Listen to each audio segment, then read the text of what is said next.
Hi guys! So I got some new stuff in and I want to make some cards. So I wanted to show you guys. This is going to be using this Stampin' Up set, which is new.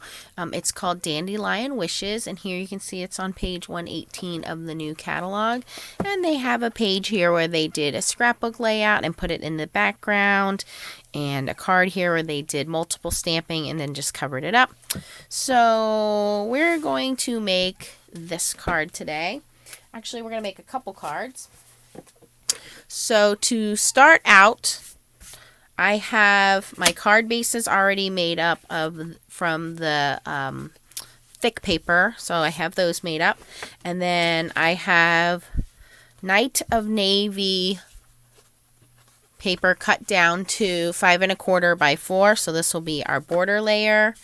And then I have Whisper White cut down to 5 3 3/4. All right, so I am going to be using two different colors of ink. The first one is the new color, which is Blueberry Bushel.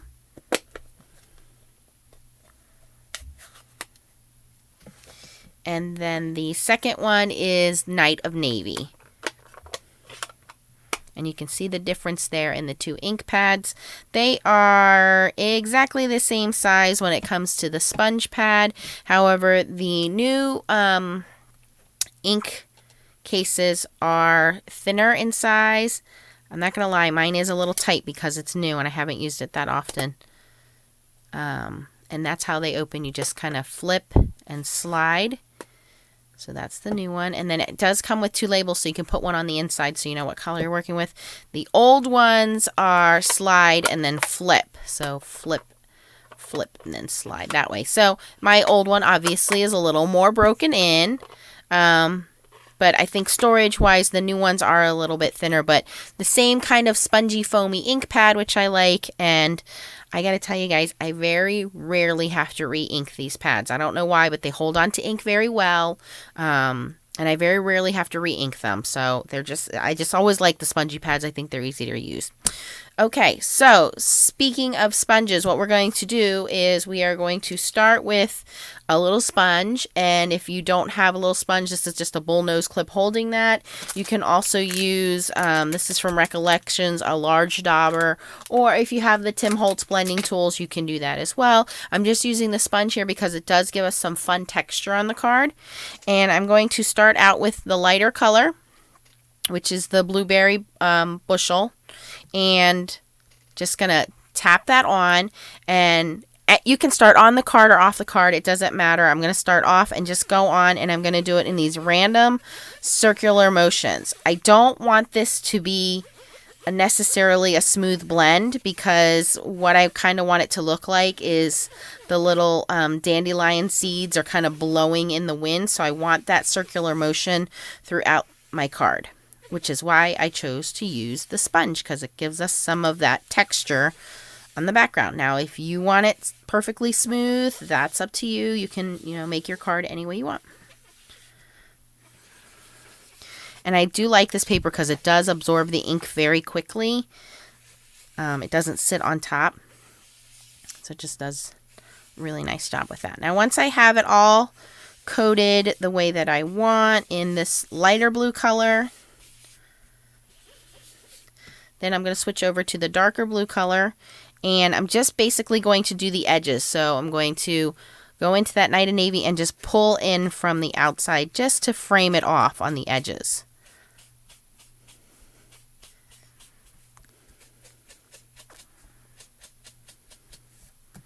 This step is completely optional. You could just use your blueberry ink if you wanted to, but I just like to kind of frame it off. I just want that outer edge a little darker.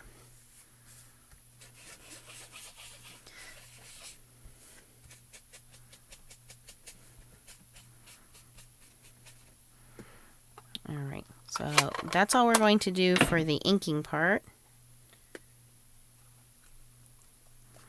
Slide and then flip.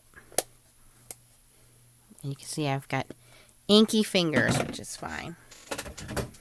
All right, so we're going to push this aside and let it just kind of dry off a second. We have the card bases cut here. And then I'm just going to glue down the Night of Navy cardstock.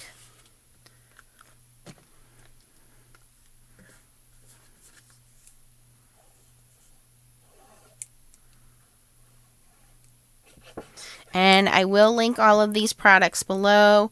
If you don't have a Stampin' Up! Representative, I would love to be able to offer you Stampin' Up! Products. All right.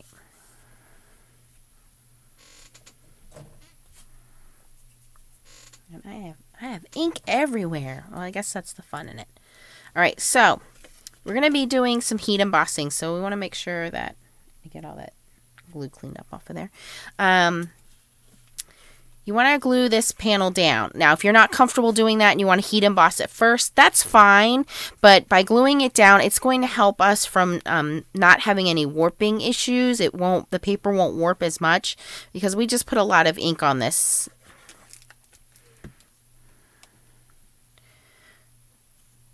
So all of that ink is going to kind of soften up our paper, and so the paper will want to warp when you do the heat embossing. So if you glue it down and just give it a second to set into place, it'll make it a lot easier. In the meantime, you want to get out your embossing supplies. So I have Versamark. I have my stamps already mounted on blocks. So the way that these stamps come, you can get them in a wood set. I always get the cling set. It's called Clear Mount. It's not clear steps, it's clear stamps, it's clear mount. And they're clear mount because they mount to clear blocks. So they are, ooh, who's calling me? So they are cling mounted. Cling mounted. Oh gosh. Who is that? Sorry about that, guys.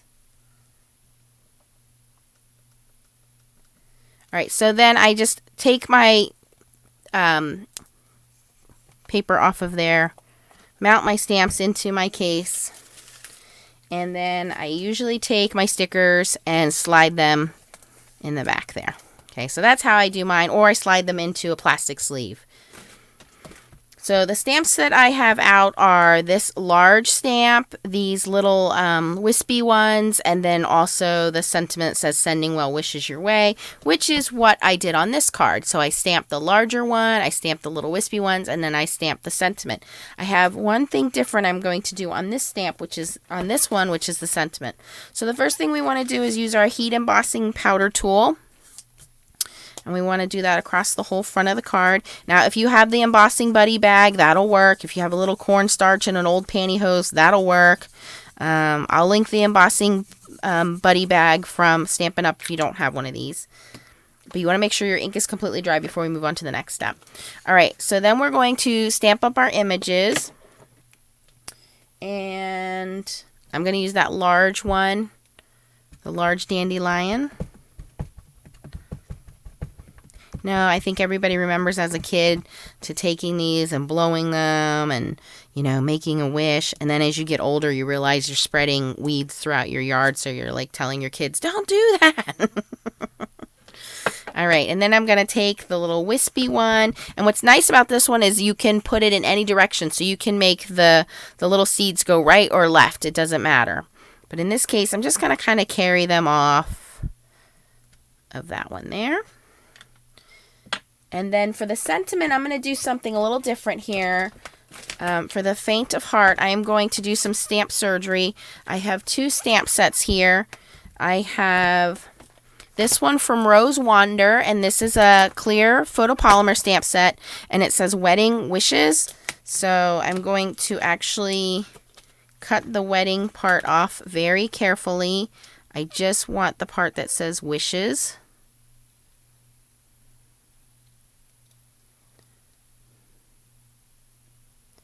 I'm going to be oh so careful because that W there is very close to the sentiment. And I know some of you are freaking out right now, like how could you cut up your stamps? But they're photopolymer stamps. It does not hurt them. And this helps you stretch your stamps. Just remember which cases you got them out. And then this one is the beautiful bouquet set, which I just got. And on this stamp, I want the happy birthday. So right here. And I'm going to do the same thing. I'm going to disconnect the happy from the birthday.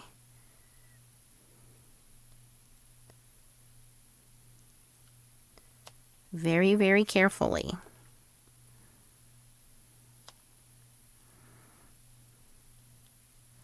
This one's a little tricky because that happy is right on top of the birthday there. All right, I got it. Nice clean cut there. So now I have birthday wishes, which is what I want.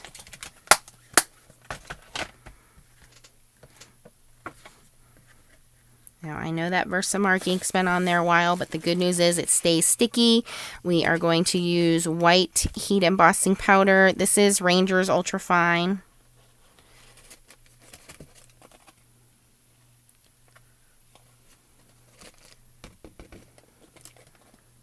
And you can see no problem. And I'm just going to take a brush, wipe off any of that extra embossing powder.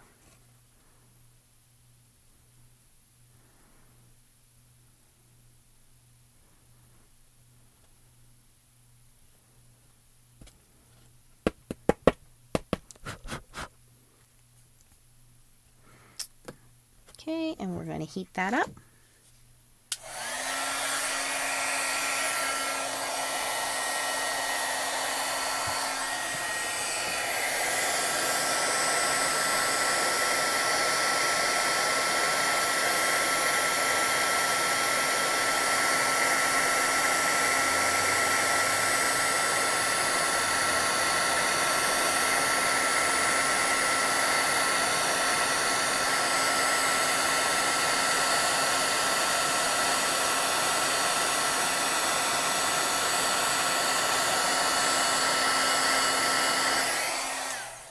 All right, so now that's heated up, and you can see our paper tried to warp, but the cardstock underneath kept it in place.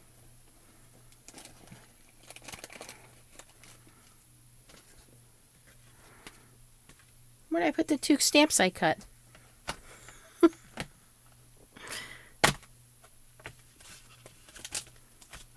Oh no. See, I'm a normal crafter. I lose stuff that was just right in front of me. Oh, here we go. All right, and I have a stamping block. And we're going to do birthday wishes.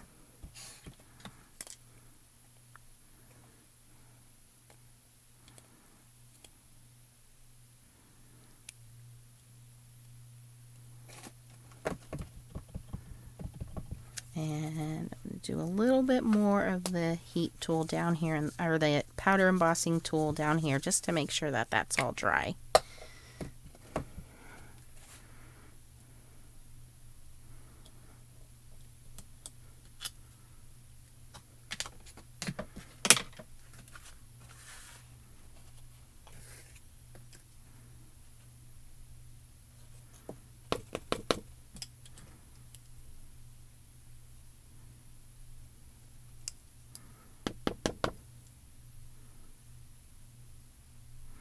All right.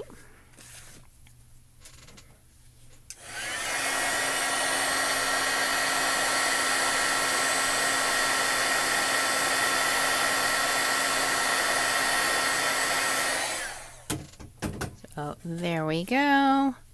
So I think this set is really cute. There's also a fairy set I think this would look cute with. I don't have the fairy set, but it's a really simple card. If you have some gems and you want to put them in there, you could do that as well. But I just wanted to show you guys, just because you have one stamp set doesn't mean you're limited. You can do stamp surgery and combine a couple of different sentiments and images so that you can make a cute card. So there you go, guys. If you have any questions, post them below. As always, I appreciate your comments and questions. If you like this video, please give it a thumbs up. If you're not subscribed, I would appreciate if you subscribe so that you can get notifications whenever I post a new video. And again, I am a Stampin' Up! Demonstrator, so I will link these items down below. If you're interested in any of them and you don't have a Stampin' Up! Demonstrator, I would love to sell you guys some of these products. They are fabulous. Thanks for watching and keep on stamping. Bye!